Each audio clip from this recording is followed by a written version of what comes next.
ಶಿವಪ್ಪ ತಗೊಂಡಿರೋ ಸಾಲ 110 ಹೊನ್ನುಗಳು ಅಂತ.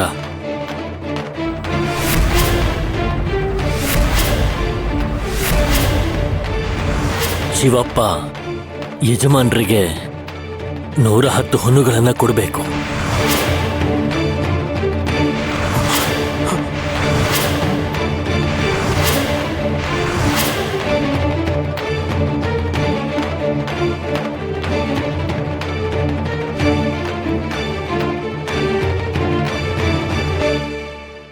ಇಲ್ಲೋಡು ಶಿವಪ್ಪ, ನೀನು ಯಜಮಾನ್ರ ಸಾಲ ತೀರ್ಸೋವರೆಗೂ ಅವ್ರಿಗೆ ನಿಮ್ಮ ಮನೆ, ಹೊಲ, ಗುಡಿ ಎಲ್ಲದ್ರ ಮೇಲೆ ಸರ್ವಾಧಿಕಾರ ಇರುತ್ತೆ.